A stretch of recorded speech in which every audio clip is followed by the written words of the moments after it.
Good afternoon, everyone. Welcome to our webinar. And I am Carolyn Lin, the Director and PI for TCTAC in Region 1. I'm going to introduce TCTAC a little bit, and then I'm going to hand it over to Chloe, who's the star of the day, to do the substantive presentation. Okay, so first of all, our TCTAC has these partners. Number one, New England Environmental Finance Center, which is housed at University of Southern Maine, and Chloe is affiliated with NEFC. We have Environmental Protection Network, a very well-known and experienced nonprofit organization who's actually working with more than one regional TCTAC at this moment. We also have UMass Boston, that helps us with outreach engagement to the tribes. And the UMass Boston organization is called Institute for New England Native American Studies. We also have New England Rural Health Association that helps us with outreach and engaging and providing technical services to rural communities in New England. We, of course, are an EPA-funded entity. We also work very closely with the EJ Thriving Communities grant maker in Region 1. And as you're aware, there is a big deadline for the EJ grants to be due on March 7th. So we've been very busy with all the TA requests at this moment. So who could request TCTAC services? In fact, we serve a lot of organizations, any community-based organizations, grassroots, underserved communities, and any rural and remote area organizations, faith-based organizations, schools, individuals and underserved communities, disadvantaged businesses, and we have received requests from them as well. Local governments, such as municipal governments, state governments, federally recognized tribes, state recognized tribes, utility providers, healthcare providers in clinics, and more. So what's the scope of our TCTAC services? We have 4 different themes. Basically, we are supporting environmental challenges in these areas, environmental quality, which can include air quality, water treatment, land use, waste management, and also sustainability. Energy justice, where we help our community organizations or state agencies or municipalities to review infrastructure resources, energy efficiency, clean transit, electrical vehicles, including micromobility, and also broadband access. Climate adaptation is the 3rd theme, where we look at risk assessment, project planning, policy analysis, environmental and social resilience. Last but not least, we also help communities to improve, if we can, to our best ability, their environmental health. Here, we're dealing with all the environmentally related health issues. So fundamentally, our work is advanced in 3 different areas. We provide grant preparation and submission services.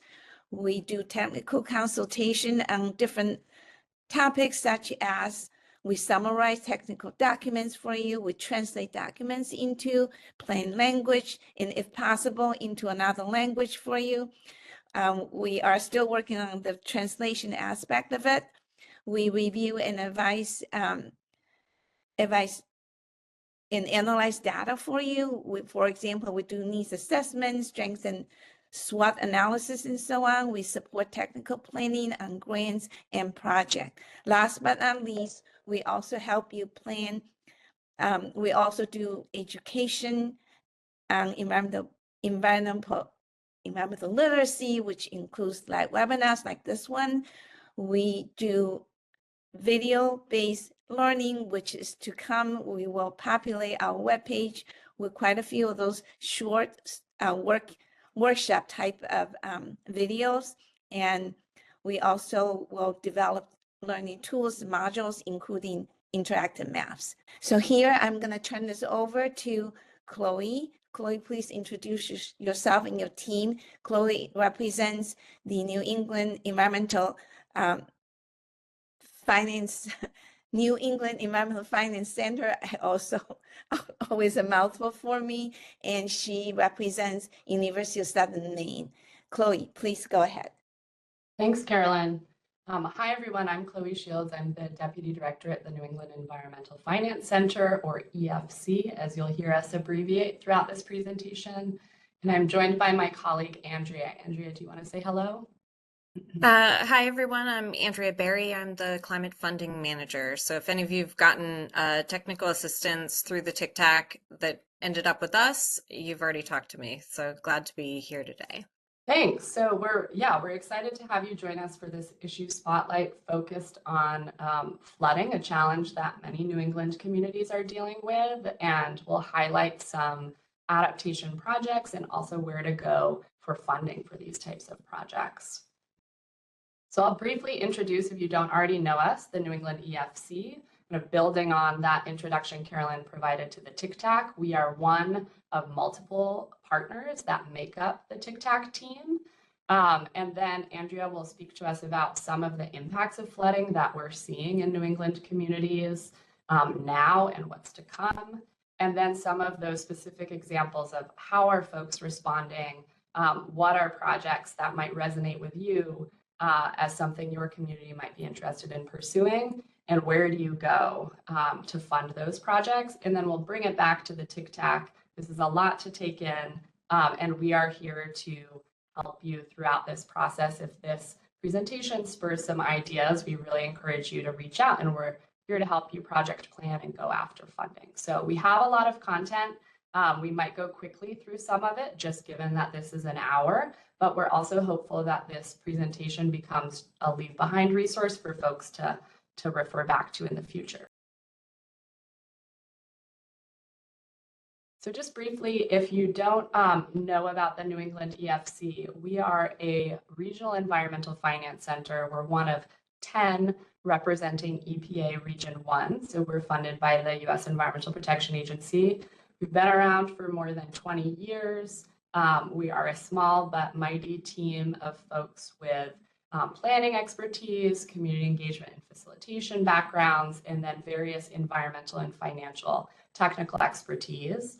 As Carolyn mentioned, we are based at the University of Southern Maine, so we're part of the broader UMaine system.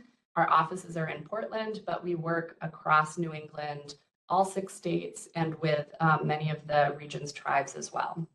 Our mission is really to build community capacity to help fund and finance environmental priorities.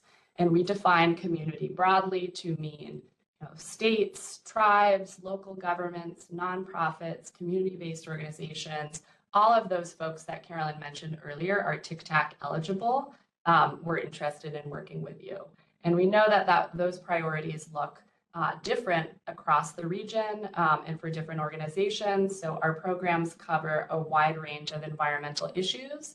And you may have heard of us through some of these programs already. So in Massachusetts and Rhode Island, we operate the Southeast New England Program Network, which is really focused on climate adaptation, resilience, and watershed management. Our New England Water Infrastructure Network works region-wide on stormwater and green infrastructure, as well as more traditional drinking water and wastewater infrastructure. And we also have a sustainable operating practice program that works with the craft beverage sector to recognize them for improved operation practices called Better Bev. So now I'm going to hand it over to Andrea to kind of tee up this conversation about flooding and impacts in New England. Great, thanks, Chloe. So I'm glad to be here and recognize that flooding is a critical issue that so many of us across New England are dealing with. You wouldn't be here if you didn't recognize flooding as a big upcoming threat and a current issue. You know, we've experienced massive 100-year, 500-year floods over the last few years. And so it's really become part of the national dialogue and certainly our regional dialogue, and one of the largest climate change threats that's coming our way. Now, flooding comes in many different forms, and some of the last storms that we've had these past winters and spring really emphasizes that no particular place is really safe from some of these major flooding incidents. Whether it's coastal flooding that's coming from high tides, sea level rise, storm surges, and high winds as kind of this perfect cocktail for destroying some of our coastal resources, both environmental and infrastructure, or rain coming from, or flooding coming from high and heavy rain events. We've seen, huge amounts of inland flooding of farms and communities. And we've also seen the impacts on heavy flooding from rainfall and storms affecting downstream, literally, river flooding. And so communities that maybe would not have experienced the storm itself, but are downstream or downriver from some of those storms, are also experiencing very high water levels, whether it's groundwater levels that are then bubbling up, or impacts from overflow of rivers and lakes. The reality is that while this is a national and a global issue, here in the United States, New England is really experiencing the greatest impact of increased flooding events from heavy rains and intense storms. So what looks like a very technical diagram for you, the thing to identify is the percent change over each of these different categories. So whether it's the total precipitation of our heaviest days, so those really intense rainstorms, New England is experiencing a 60% increase since 1958. And this is only up to 2021. And so it doesn't cover some of those really intense storms that we've had more recently as well. Those intense storms are one thing, but also the 5-year maximum of daily precipitation. So these ongoing, as well as the annual maximum daily precipitation, those are raising in higher percentage rates here in New England than they are across the country as well. So this is really it's both a big storm event and an everyday thing that our communities need to be dealing with. And again, coastal communities are experiencing issues with this perfect storm of sea level rise combined with high rain and wind, and then local rainfall that's exceeding the capacity that our coastal communities have to manage that. So we're seeing raising of the groundwater table, we're seeing huge storm surges, and those astronomical tides are coming so much further into our communities than we've experienced before. But again, it's not just coastal communities who are dealing with these issues. Anywhere where there is development that is taking down of natural floodplains or disrupting or eliminating water management, ecological water management systems like wetlands, are seeing higher impacts when we have substantial storms. The landscape, the environment with trees and wetland spaces and plants are truly designed to manage and to respond to flooding incidents. And when we build houses, build impermeable surfaces like parking lots and roads, when we disturb the structure of the soil by construction fill, we're experiencing so many drainage issues that flooding is becoming a much bigger issue everywhere. The reality is this is a universal problem. We're seeing it both inland and coastal. We're seeing it in urban and rural communities. We're seeing it affect general infrastructure as well as private property. This is a massive issue. And so we're excited for this opportunity to talk to you both about just this recognition that you're not alone in dealing with flooding in your community. And also there are so many different ways that you can begin to think about and address so that you can mitigate some of the harm from ongoing flooding as well as impending, 50, 100-year floods. So we'll move to the next section, and I will pass things off to Chloe. Thanks, Andrea. So now we'll highlight some specific projects or steps communities are taking that maybe we at the EFC have worked with or we know about from our work in New England to kind of help you think solution-oriented and give some concrete examples. If you move to the next slide, I think really acknowledging the place to start is often just assessing your flood risk and vulnerability. That can be a key step before we can kind of really understand the full scope of the issue and address the possible impacts. So this can be, asking questions of historically where in your community has it flooded, and what about potential future extent of flooding, and to start to take stock of the critical components of your community. That can be physical infrastructure, that can also be populations that might be more vulnerable. So anything from, where is the power grid located? Are there culverts that are undersized? Where are the schools in a floodplain, transportation centers? And this sort of assessment and planning doesn't have to be done on its own. It can be done as part of existing planning efforts that usually the municipality or sometimes the county will be doing. So a component of your town's comprehensive plan might kind of assess some of these flood risks, or in the case of the city of Dover, New Hampshire, their 2023 master plan.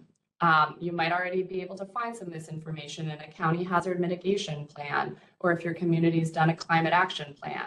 And if not, there are certainly resources, funding sources available to pay for this type of assessment and planning work as well. So then we'll move into more concrete project examples, and we wanted to share this framework as a way of kind of thinking about and categorizing different types of flood risk reduction measures. So starting with kind of avoidance measures, getting out of the way of the flood. This is all about moving infrastructure or steering new development away from those most vulnerable areas. So it can be things like elevating buildings or roadways. It can also be regulatory things like how you sort of incorporate setback requirements into local ordinances, or how you incentivize through maybe density bonuses where you want development to occur and not to occur in flood-prone areas. Then on the resist side, these are more the types of things we think of as large structural construction projects that are actively protecting communities situated in vulnerable areas. So dikes, levees, dams, breakwaters. But also these can be nature-based strategies. So by constructing or reconstructing dunes or wetlands, that can also be a buffer for coastal flooding for those sort of communities. We'll also provide some examples of projects in this accommodate sort of category. So where you were letting it flood or were living with the water. So these are things where you design or even encourage specific areas to flood under certain conditions. So probably heard of rain gardens or bioswales that are intended to capture and slowly infiltrate that water during heavy rain events. I've also seen parks that are designed as these kind of vegetated depressions to fill up in the case of a storm. And in that instance, they're unusable. But when they dry out, it's a park or it's a playfield. And lastly, we want to acknowledge that communication about flood risk and mitigation is just as much an important step to take in risk reduction as some of these other more structural interventions, and that outreach projects, that early warning systems, or just raising awareness among residents, those are things that also there's funding out there to pay for in our valuable actions to take. So to give you a sense of some projects in this sort of avoid category where we're adapting critical infrastructure. In the case of a coastal community in Maine, they were experiencing flooding that was resulting from sea level rise and king tide events at this particular intersection that then cut off emergency access to a number of residents and properties and other town amenities. And they went after a grant and secured over $1 million from the Maine Infrastructure Adaptation Fund to replace an aging culvert under one of these roads to allow more water to pass through during those flood events, and also to elevate the roadway. Another example of 3 small coastal communities that we've worked with a few years back, they're working waterfront communities. These piers and boat launches are critical to their local economy, and they were concerned about flood and storm damage that they were starting to see or might see in the future to these structures. And so this is a case where we work together to help them go after more assessment and planning dollars. The small towns went in together. It allowed them to apply for more money for a Maine Community Resilience Partnership Action Grant of $125,000 to evaluate and recommend resilience measures for one piece of kind of waterfront infrastructure in each community. And that resulted in some recommendations around elevating some of the piers, adjusting the grade of boat launches, considering inland land acquisition in some cases. So some more examples of both avoidance measures and also, planning money is out there too. I mentioned it's not all structural construction projects. There's also a lot that can be done, particularly at a municipal level through local ordinances and bylaws to make sure you're limiting development in those flood-prone areas and encouraging things like green infrastructure that can capture more of that water on site in your land use regulations. So this is asking questions like, what's the community's floodplain ordinance? Can we enhance those standards? Do we want to consider zoning or planning for open space in floodplain areas? And we have worked with Shrewsbury, Massachusetts to integrate low impact development and green infrastructure requirements into their zoning bylaws. Also with Charlestown, Rhode Island, to draft a conservation development ordinance for new subdivisions. And we've partnered with Mass Audubon to develop this bylaw review tool that you see the screenshot of here that I encourage you to check out for some more ideas of how you can take these sort of regulatory measures. So in more of this resist category, again, that's the one where maybe you're thinking of the levees in New Orleans that were designed to provide flood protection. Those structural measures are options. There's also nature-based options for this type of flood mitigation measure.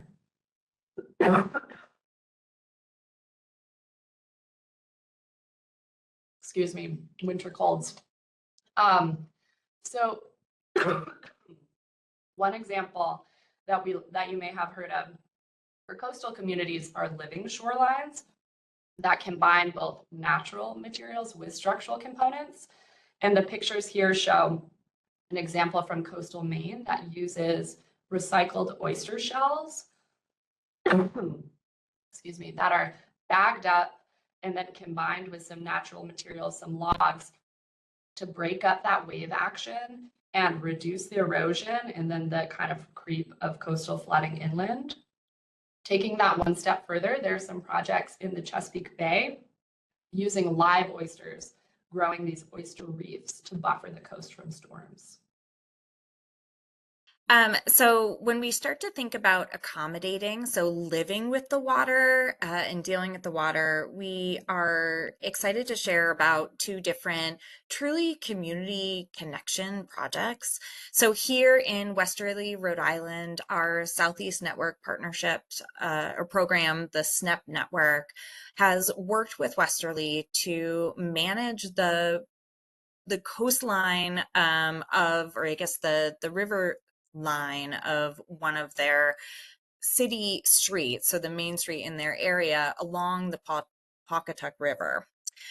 So what they did was identify 10 different sites for small impact, big impact, small project accommodations and modifications on the water's edge. So that's everything from building bio walls and bio swales to help to both manage the flood flood waters, high water levels, and to filter runoff that's coming from impermeable surfaces and everything that comes from, all the pollution that comes from a high traffic area with cars in particular running along the water's edge. They built a number of retention basins and incorporated permeable surfaces into road edges and sidewalk and park areas so that water had some place to go and some place to manage. And then they have incorporated natural elements to filter that water as well. So to ensure that the least amount of pollution is making its way into the river, which ultimately flows down into the coast. So the Green Stormwater Corridor in Westerly was working with multiple funders to create kind of a collection of funding to incorporate all 10 of those different projects all along the river's edge.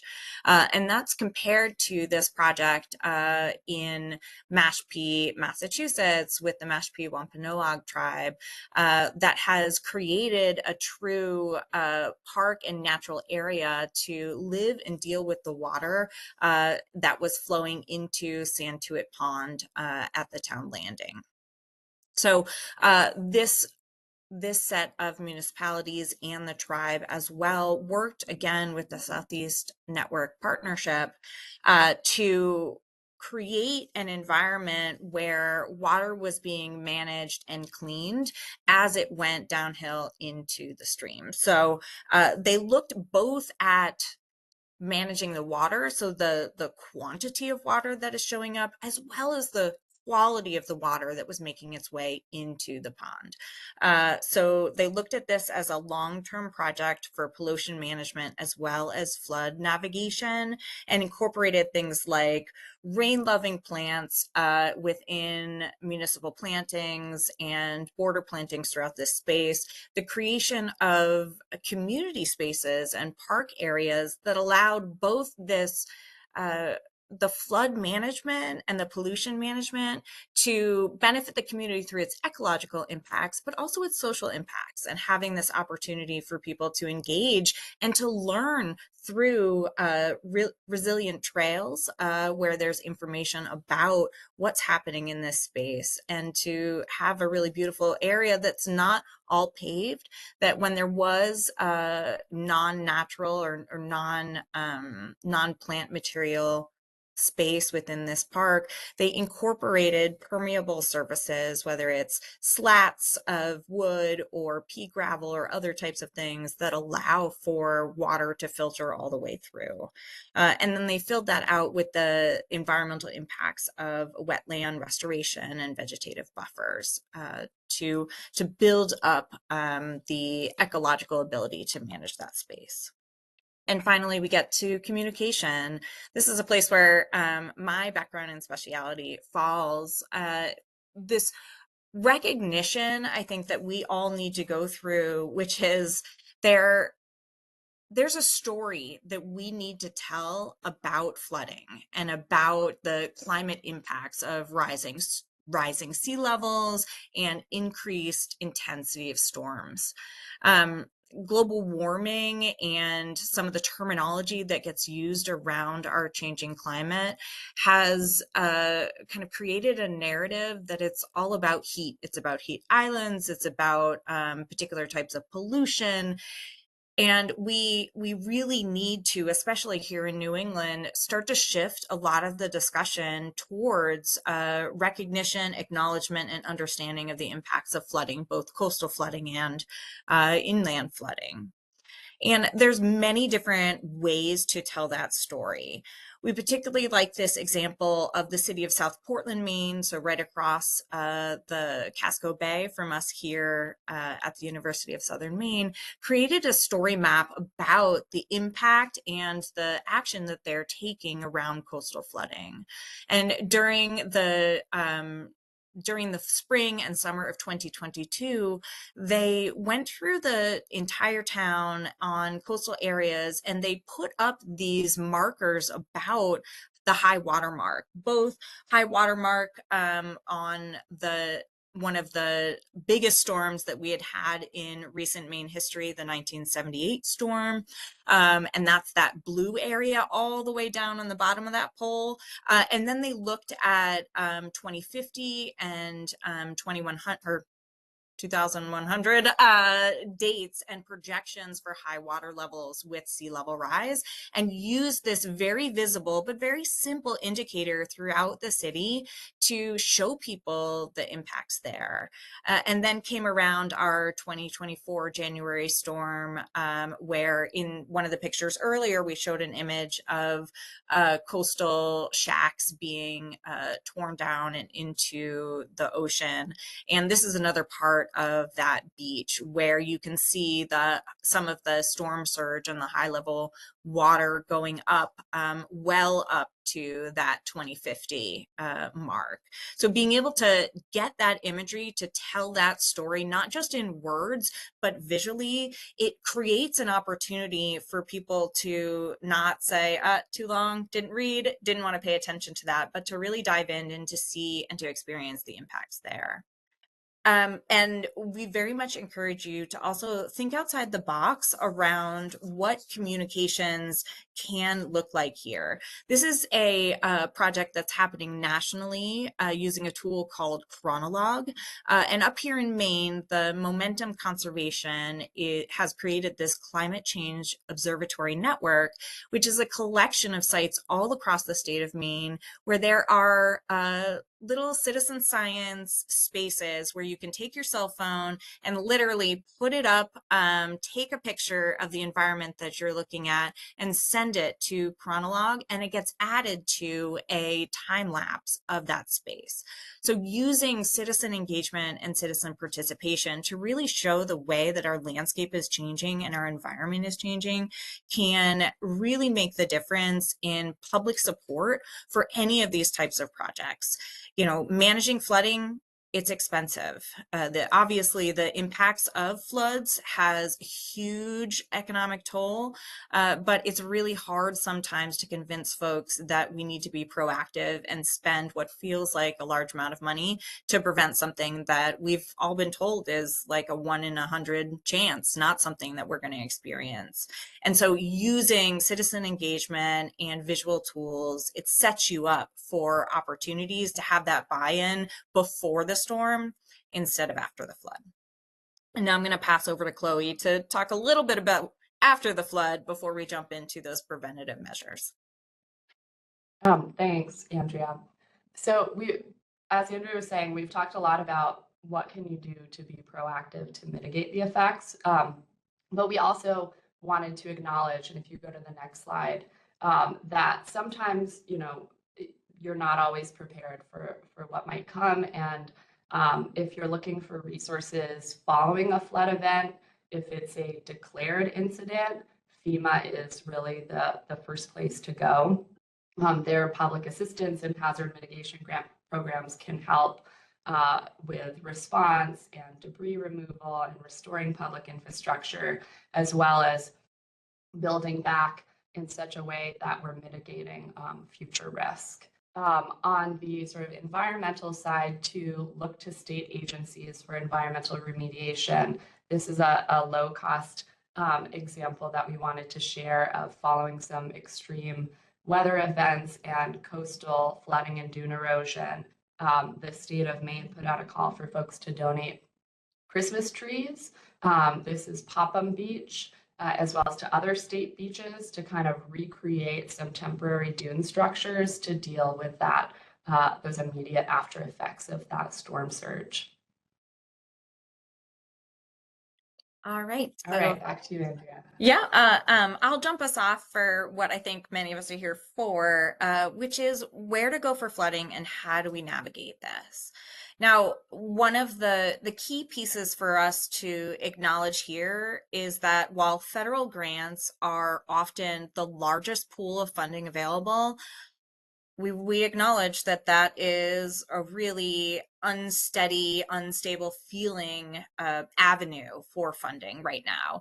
And so we've tried to create a strategy where we can really envision both pools of money with federal grants, looking at state grants, and something things that are more kind of just specifically community focused, and to incorporate private foundation grants into the mix so that you build a multifaceted fundraising strategy that provides some kind of stability during what feels like a very big fluctuation in messaging, in opportunities, and in confidence.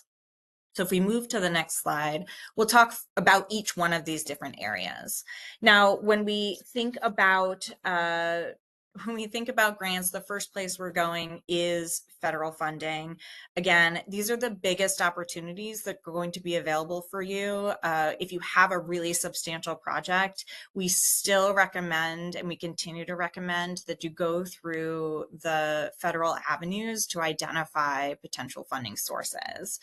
These are going to be larger. They're going to also come with complex reporting and management, and there will be varying levels of competitiveness, and some will require a match from community. Now, these are most often targeted to municipalities or governmental and quasi-governmental groups, as well as tribes. And at the same time, sometimes larger nonprofits will find federal grants a solid avenue for growing those organizations and doing really transformative projects. So definitely still consider those federal grants with the acknowledgement that there is a level of risk and a level of uncertainty right now. So if you go to the next slide, I'm going to hand things over to Chloe to talk about some of the federal examples that we have. Yeah, so we have a handful of funding sources that, if you're thinking about flooding projects, are likely a good place to consider, but it's not exhaustive. And again, you can always come to us directly for help navigating what's out there and what your needs are. But if we're talking about flooding, we're talking about FEMA dollars, specifically their flood mitigation assistance grants. These are federal dollars, but they're administered by state emergency management agencies. So the state hazard mitigation officer is really your first point of contact for your state. And it's focused specifically on insured structures under the National Flood Insurance Program. So that's not everything. Know that these grants, you have to be insured through that program. The entities that can go after these funds are state agencies, counties, municipalities, tribes. However, they can apply on behalf of individuals, nonprofits, and businesses. And so these FMA grants might result in both community projects and individual projects. Community projects could look like marsh restoration or construction of a seawall. Individual projects, they're applying on behalf of individuals, nonprofits, businesses, could be something like this structure elevation of this home in Massachusetts that's seen on the slide, or purchase and acquisition of land and conversion into open space.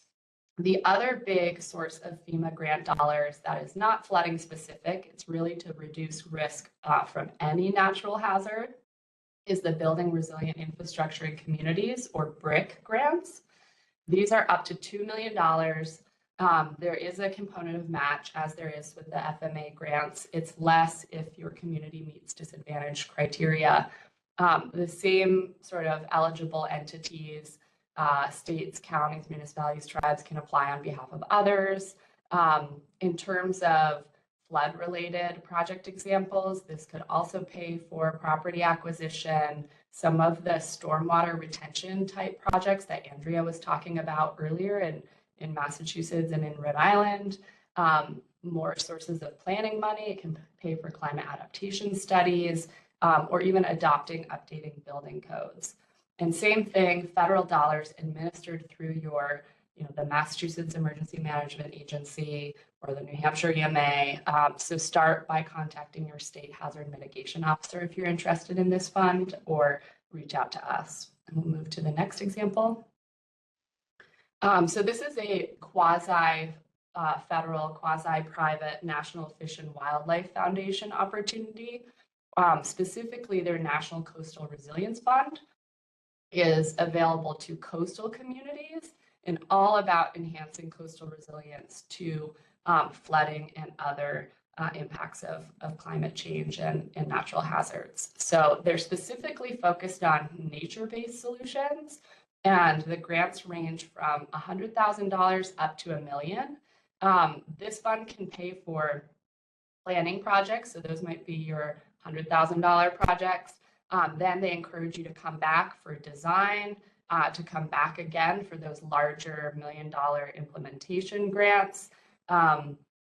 Really, as long as it's a nature-based solution, you make a tie to coastal resilience, the eligibility for this funding opportunity is pretty broad. It also includes nonprofits, educational institutions, and for-profit entities.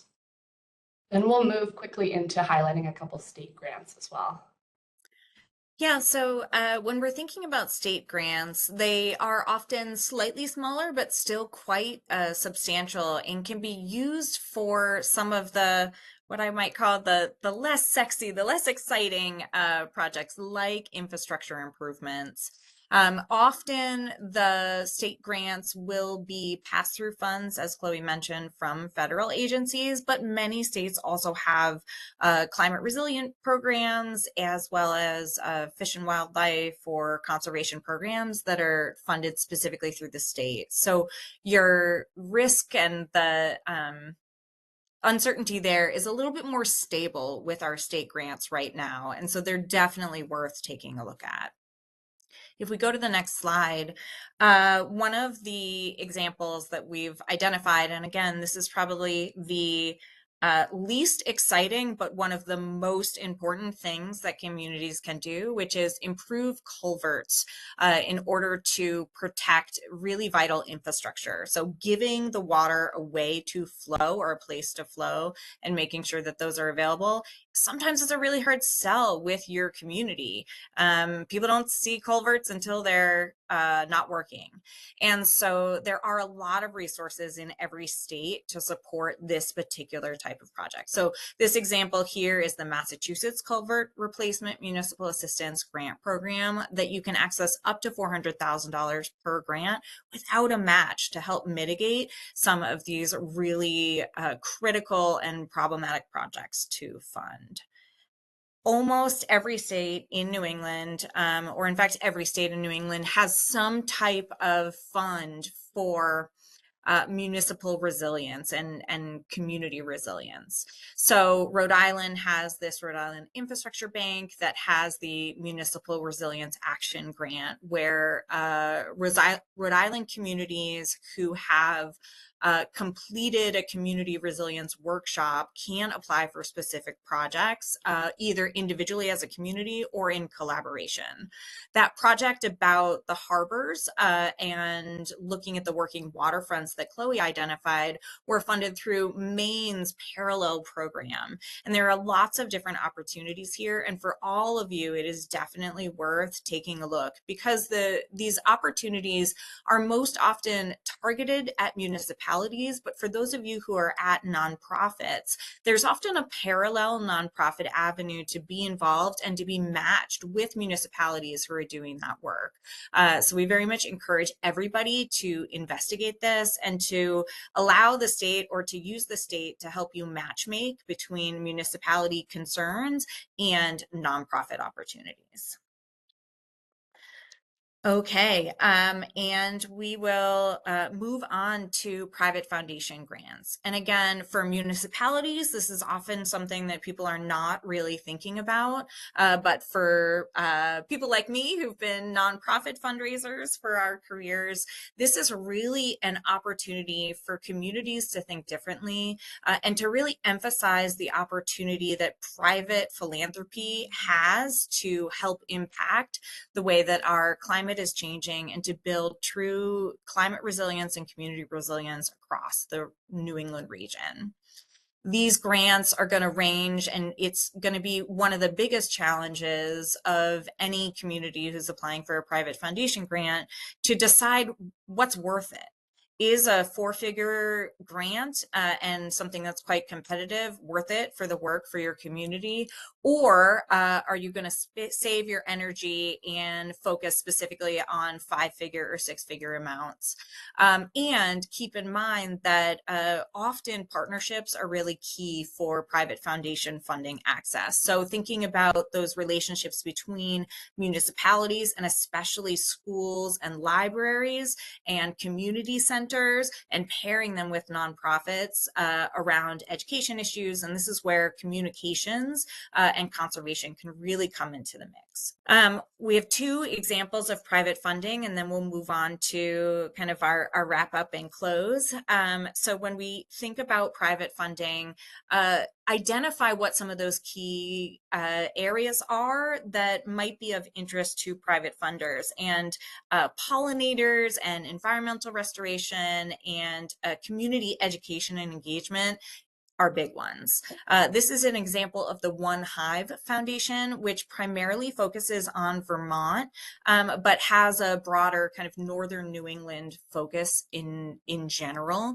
And they're looking at things like pollinator awareness and food security and agriculture, water quality and PFAS mitigation, pesticide reduction, all of which actually fit with municipal work, but municipalities are not eligible. And so municipalities finding, again, that partnership with organizations and universities to apply for private funding and to kind of open up that funding source is a real opportunity. So do try and identify ways that you can work together, because that's how we're going to address these massive ecosystem level and landscape level impacts that we're experiencing from flooding. And finally, in our overview of grant funding, is the Cornell Lab for Ornithology has a land trust bird conservation initiative. So again, we're getting pretty niche here, but there's really opportunity for land trusts to be solid partners with municipalities, and land trusts can open up access to a whole host of different funding that towns or non-land holding nonprofits may be able to access. And so don't get constrained or discouraged if you find private foundation opportunities that are outside of your organization or your town's model or structure. Partnerships is really the key, and you can make real and lasting change when you have money that will support that type of relationship. And, you know, it kind of goes both ways. Relationships will help access those funds. All right, and I will hand things over to Chloe to talk about how we at the TCTAC can help through all of these different issues. Thanks, Andrea. Perfect. Yeah, so again, we've covered a lot of ground today. We know that it can take a lot of work to, you know, identify which projects to move forward, which funding sources to go after. So please do reach out. And we can provide, and this slide speaks specifically to the New England Environmental Finance Center's role within the TCTAC, all sorts of different support, not just on that funding assistance, but also earlier stage community engagement, helping do some of that assessment and planning, project prioritization, and then even as you're going through implementation and grant management, we have expertise and can pull other experts to support you on that. And if it's something that you don't see here or we don't do in-house, that's why the TCTAC is the partnership of multiple organizations. As Caroline said at the beginning, there's many others that can tag in that do have this expertise in energy justice and brownfields, environmental health. So we encourage you to get in touch, and that's the next slide. The best way to reach us is to go to the main TCTAC website, which is on UConn's site there. There's a drop down where you can submit a technical assistance request form. If you've already got a grant application pulled together and you just want to review, there's also a place for you to submit that, and our team can turn around a review. You go to the next slide. This just gives you a little bit of a sense of what that request form looks like, and then the TCTAC will match you with the EFC or one of the other partners. But you're also more than welcome to reach out to us directly. I've included my email, Andrea's email, You can also start by emailing the TCTAC general email, environmental-justice@uconn.edu. And we really look forward to hearing from you. I think with that, we will take about 5 or 6 minutes for questions. And we also encourage you to take a look at the survey that was dropped into the chat and complete that after the webinar. Thank you so much.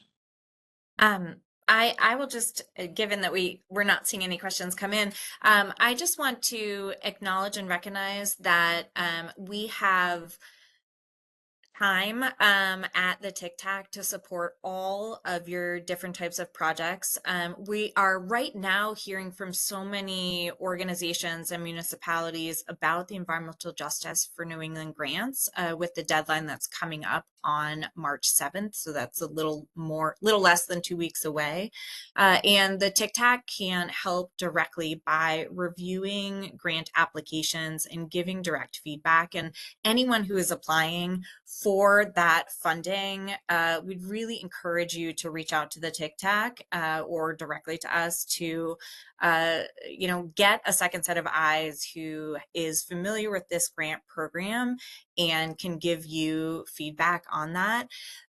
Doing that process, even though the world of federal funding feels a little bit unsteady or wobbly right now, setting up that application, going through that process will be very helpful for you in framing applications for any other state or federal grant that you're starting to look at, as well as private foundation funds, because of the way that they formatted that narrative. So certainly do take advantage, if you are applying, of the TCTAC support, and let us know if you want to talk about whether one of your flooding projects might be a good fit for that program in the short term, and what other types of funding we can help you access in the long term.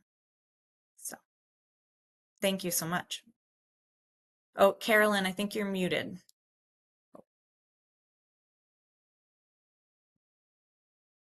I want to add a little bit to what Andrea has already said, and that is within each state, there are actually quite a few funding opportunities that I'm aware of.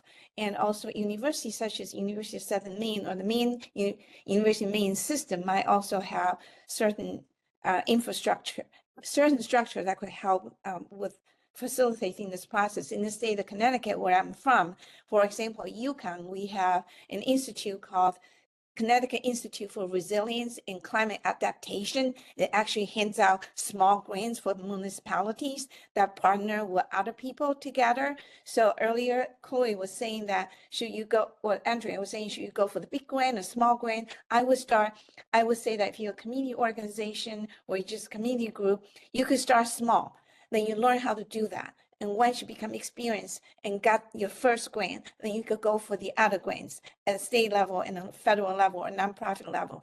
So there are really quite a few opportunities out there, including, for example, NOAA is another example.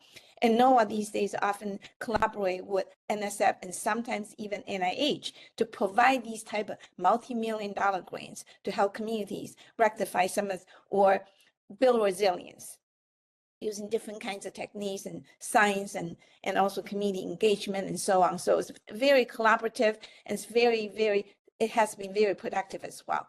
So for example, in the state of Connecticut, we have a project called Resilient Bridgeport, which is a $54 million project funded by the state. Of course, the money initially came from the federal government. So that is a very large project where they elevate and streets. They build all kinds of infrastructure to really solve the problem of sea level rise and storm surge. That's just an example. And I think Massachusetts, all the different states in New England has similar type of project opportunities. I just want to put the word out there for you to consider those. And TCTAC here, especially with Chloe and Andrea, we are very eager to help you because weather-related flooding and hazards really are very severe in New England, and it really affects everyone's lives. It includes your health as well.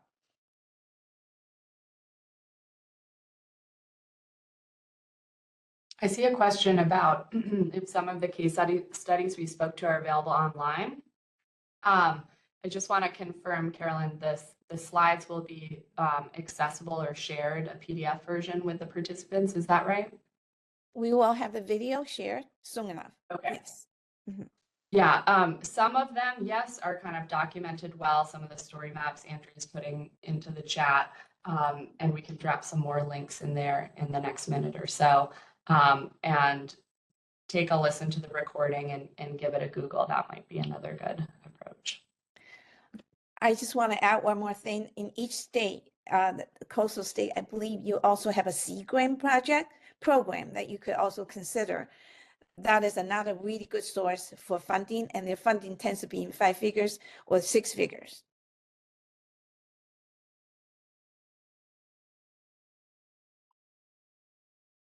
We really appreciate everybody joining us today.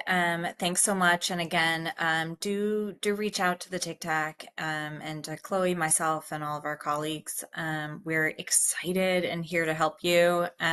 It's been wonderful to learn about the work that everybody is doing, and together is the way that we're going to navigate these climate challenges that we're being faced with. So thanks so much for the work you're doing, and we're really excited to see how we can help. Thank you, everyone. We'll have more webinars from these two incredible ladies in the future, and we'll let you know. Thank you.